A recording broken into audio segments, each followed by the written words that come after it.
কলা খাওয়ার উপকারিতা ১. শক্তি বৃদ্ধি করে।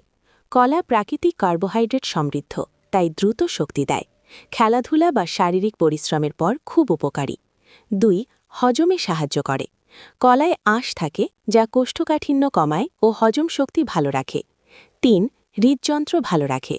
কলায় পটাশিয়াম থাকে, যা রক্তচাপ নিয়ন্ত্রণ করে এবং হৃদরোগের ঝুঁকি কমায়। ৪. রক্তস্বল্পতা কমাতে সাহায্য করে। কলায় আয়রন থাকে, যা হিমোগ্লোবিন বাড়াতে সহায়ক। ৫. মানসিক চাপ ও বিষণ্ণতা কমায়। কলায় থাকা ট্রিপ্টোফ্যান শরীরে সেরোটোনিন তৈরি করে, যা মন ভালো রাখে। ৬. গ্যাস্ট্রিক ও আলসারে উপকারী। পাকা কলা পেটের অ্যাসিড কমাতে সাহায্য করে। কলা খাওয়ার অপকারিতা ১. ডায়াবেটিস রোগীদের জন্য সতর্কতা। কলায় প্রাকৃতিক চিনি বেশি খেলে রক্তের শর্করা বাড়তে পারে। ২. অতিরিক্ত খেলে ওজন বাড়তে পারে। বেশি কলা খেলে অতিরিক্ত ক্যালোরিযোগ ওজন বাড়ার সম্ভাবনা থাকে। ৩. সর্দি কাশি বাড়াতে পারে। অনেকের ক্ষেত্রে রাতে কলা খেলে কফ বা ঠান্ডা সমস্যা বাড়ে। ৪. হজমে সমস্যা হতে পারে। খুব কাঁচা কলা বা অতিরিক্ত খেলে গ্যাস ও পেট ফাঁপা হতে পারে। ৫. কিডনি রোগীদের জন্য ঝুঁকি।